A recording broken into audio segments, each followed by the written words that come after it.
আসসালামু আলাইকুম, সবাইকে ঈদ মোবারক। আশা করি সবার ঈদ ভালো এবং সুস্থভাবে গিয়েছে এবং পরিবারের সাথে সবাই ভালো মতো ঈদ উদযাপন করতে পেরেছেন। তো এটা ছিল আমার ঈদের আগের দিনের ব্লগ। সকালবেলা হচ্ছে আমরা গরুর মাংস আনি, মা হচ্ছে এটাকে রান্না করে বিকালবেলা সন্ধ্যার পরে আমি ঘরবাড়ি ক্লিন করি। ক্লিন করে যেটা হয় যে আমাদের কোনো গেস্ট আসার প্ল্যান ছিল না বা আমরা জানতাম না, তো আমি তাও ঘরবাড়ি একদম ক্লিন করি। যেটা হয় যে ঈদের সময় ঘরবাড়ি একটু টিপটপ না থাকলে ভালো লাগে না।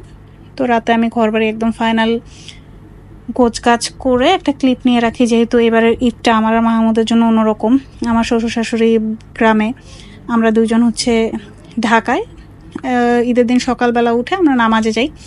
মাহমুদের ক্লিপ নিচ্ছিলাম না, কারণ ও শেভ করে নাই সকালবেলা। আমার খুব রাগ হচ্ছিল যে ঈদের দিন সুন্দর করে যাচ্ছিল না। এরপর যেটা হয়, আমার ফার্স্ট মসজিদে হচ্ছে ঈদের নামাজ পড়া। আমাদের এখানে যেহেতু সেন্ট্রাল মসজিদে হচ্ছে মহিলাদের নামাজ পড়ার ব্যবস্থা আছে, তো আমিও ঈদের নামাজ পড়তে যাই। আমি আর একা যাই না। তো ঈদের নামাজ পড়ে আমরা এই যে বাসার দিকে যাচ্ছিলাম, তখন বাসায় এসে আবার সকালে নাস্তা খেতে হবে, এই কারণে যত তাড়াতাড়ি সম্ভব আমরা বাসার দিকেই যাচ্ছিলাম। আমাদের বাসা এবং মসজিদ খুবই কাছাকাছি। বাসায় এসে আমি সকালে নাস্তা রেডি করছিলাম, যেহেতু আমরা দুইজনই বাসায়। সকালে আমরা খুব বেশি কিছু খাই নাই, আবার খুব অল্প কিছু খাই নাই, অনেক কিছু ছিল। আমি আগের দিন মোটামুটি অনেক কিছু রেডি করে রাখি, পুডিং, দুধ সেমাই, জর্দা। মাহমুদ হচ্ছে জর্দা খায় না, তারপরও রান্না করা যে আসলে এই ঈদটাকে হচ্ছে সেমাই ঈদ নামে আমরা পরিচিত বা জানি। তো সেমাই না থাকলে কীরকম লাগে। আমি আর পরোটা বানাই নাই, রেডি পরোটা কিনছিলাম, যেহেতু এত কাজ করে আমি টায়ার্ড হয়েছিলাম। পরোটা বানাতে গেলে এটা আমার জন্য আরও কষ্টদায়ক হতো। তো রেডি পরোটা একবারে কিনে ওটাই ভাজছিলাম। দুজন মানুষ, আর কোনো ঝামেলা করে নাই। আর সাথে ছিল ডিম ভাজি, আলু ভাজি, যেটা হচ্ছে আমাদের খুবই পছন্দের খাবার। পরোটা, ডিম ভাজি, আলু ভাজি, এটা ছিল সাথে। তো আমি সেই খাবারগুলো রেডি করতেছিলাম, যেহেতু আমরা দুজনই, এবং ও ঠিকমতো রাতে ঘুম হয়নি, ন্যাপ নিচ্ছিল। পরে আমি টেবিলটা রেডি করি, টেবিল রেডি করে ওকে ডাকি, ও খেতে আসে।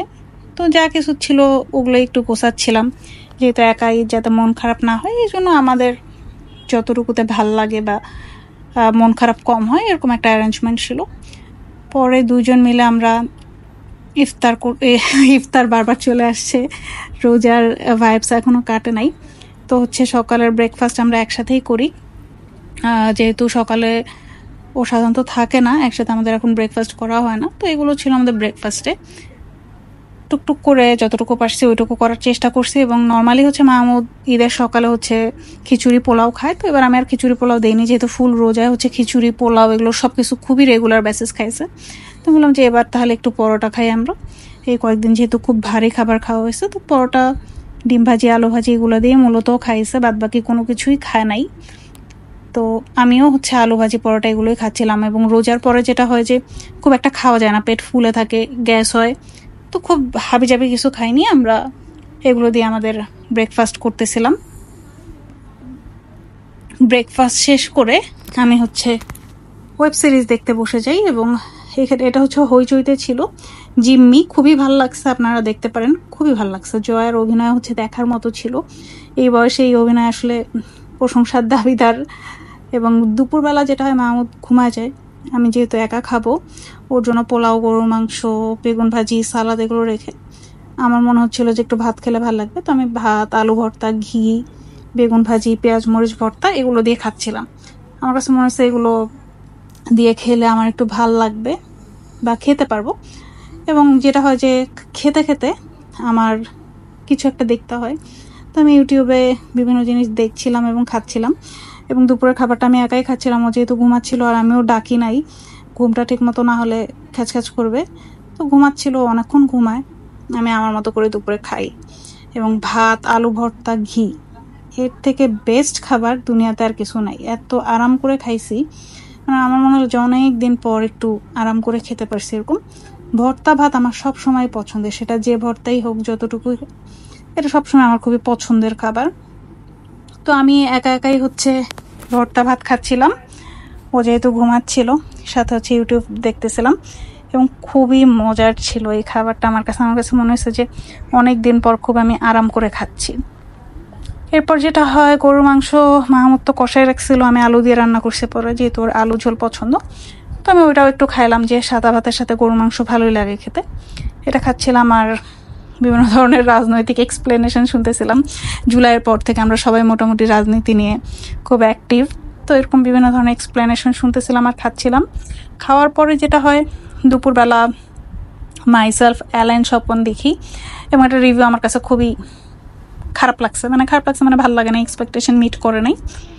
তারপরে দুপুরবেলা একটু ন্যাপ ট্যাপ নিয়ে আমরা একদম সন্ধ্যায় বের হই, জিগাতলা যাই নিপু ভাইয়ের বাসায়। ভাইয়া যেহেতু সকাল থেকেই ডাকতেছিল, তো আমরা এই 7:30 বের হই। এত জ্যাম ছিল, মোটামুটি 2 ঘন্টা লাগে জিগাতলা যেতে, প্রচুর গাড়ি এবং জ্যাম। এবং আমার কাছে মনে হয়েছে ঢাকা শহরের জ্যামের বড় কারণ হচ্ছে রিক্সা, অটো এবং এই প্রাইভেট কার। বাস হয়তো খুব একটা দায়ী না, কারণ এই সময়ও এত গাড়ি এত জ্যাম কিভাবে হচ্ছে থাকে। তো অনেক জ্যাম ছিল।